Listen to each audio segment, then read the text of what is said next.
Secondly, we have the quantitative data analysis techniques, and this is the second part of this assignment that looks at presenting data.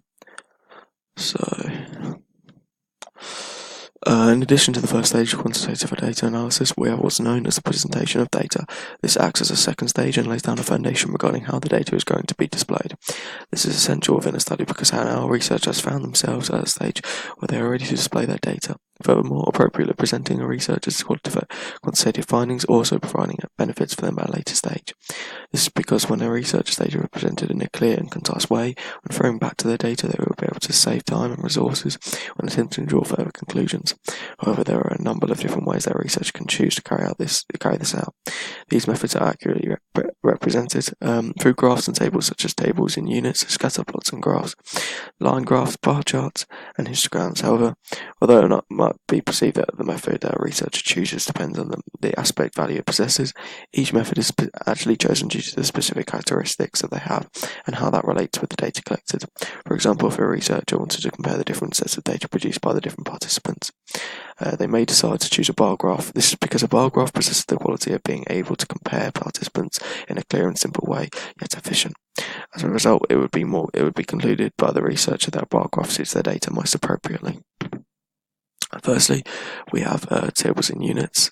So for tables in units, it's important for the tables to consist of units and for units. This is so that we can actually work out what the numbers below it what they actually represent. So, for example, participant A has scored 16 centimeters on the standing vertical jump test. We might have assumed that this was in inches or meters or another measurement if the centimeter unit was not labelled. In addition, the title also points out what we're actually looking at. Once again, just a further indicator into how the data is displayed. In addition to this, like shown in the tables in Figure 5, all the values are separate. All the different values are separated by lines to avoid confusion. So within this study, it'd be important to know that for participant J, who's a female, it'd be important not to mix up their static sprint result of 2.62 seconds and their standing vertical jump result of 39 centimeters. Bear with me. So up next we have scatter plot correlations. Another way that a researcher could choose to present their data. Present their data is known as a scatter plot graph. A scatter plot indicates data through the plotting of dots from the researcher. This is enabled by the previous collection of data that is used in order to determine where these dots are positioned within the graph.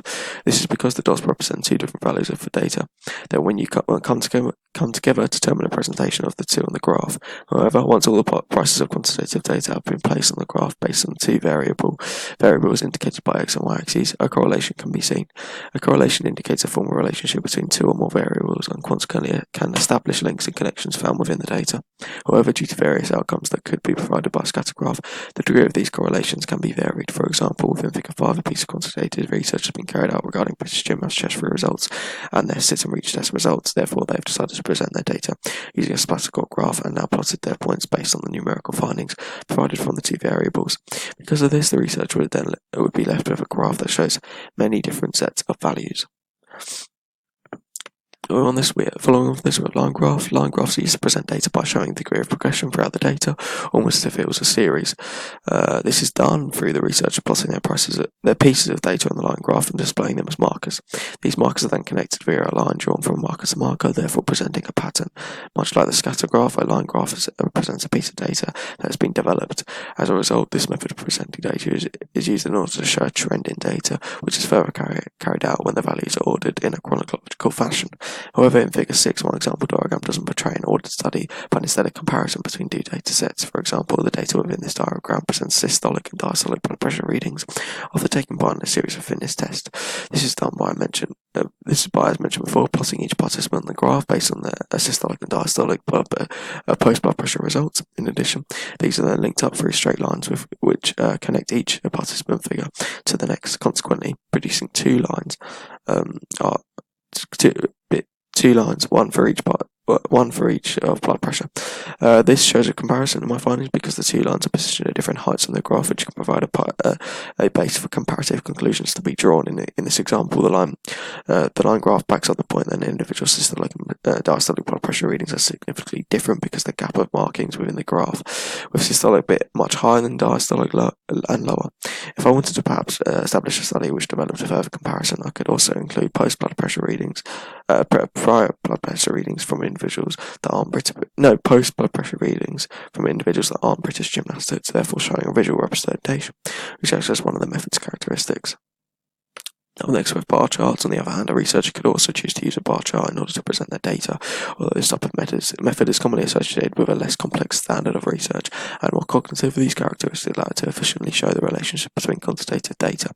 This is because the clear and concise of this method allows an efficient presentation of categorical data. This is done through the researcher using bars to portray the different results gained by participants.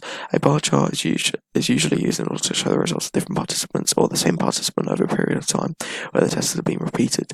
In Figure 8, we can see that a study has been taking place where a researcher has presented some British gymnasts' results regarding their resting heart rate.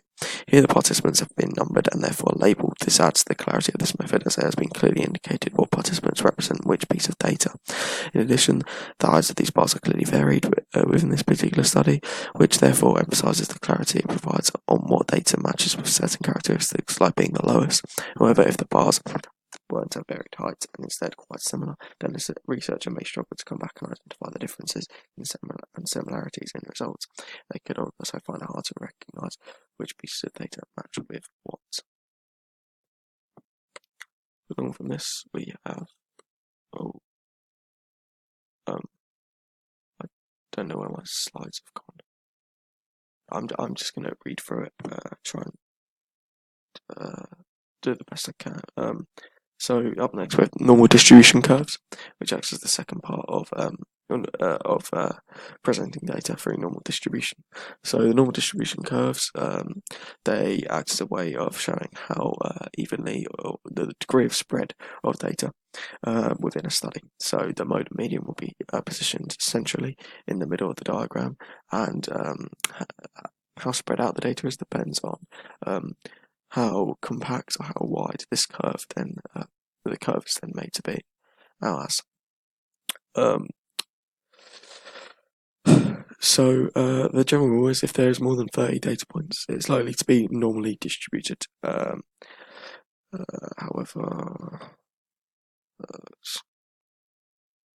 However, it is widely known that there are two kinds of ways that distribution curve can be displayed. So this is through a negative skew or a positive skew. A skew just represents how the data is distributed.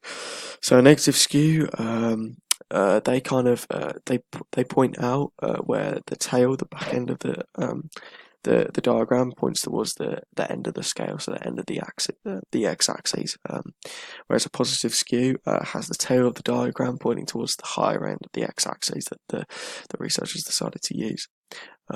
Also within normal distribution, there are outliers, and outliers are involved in many other parts of the quantitative research. They're pieces of data that act as an anomaly. So, for instance, if perhaps a study regarding sit and reach results, if one of the participants scored a ridiculously low score or high score compared to the other sets of data, then this would act as an outlier, so because it's so different from the majority of results. This can have a negative effect on normal distribution, though, as because normal distribution involves all of the data, all of the data within the test. For instance, if we have a couple of outliers within the study, then the normal distribution curve will take them into consideration as well, and therefore will be significantly affected to be displayed as a wider distribution, or vice versa. Therefore, in order to remove this aspect of outliers, there are two techniques. First of all, is called trimming, which was established by Hawkins in 1980. So this involves removing the data points from the study, which are known as the outliers. This, I suppose, you could say, that perhaps represent the whole study, but the outliers do act as a way of acts as a piece of data that don't accurately represent the study. So it would be okay to do this. Next method is called Windsorizing. So this would be this method involves modifying the data within a study, so that the data that has been outlied can be changed back to a normally distributed value within the study. That is the end of video 2.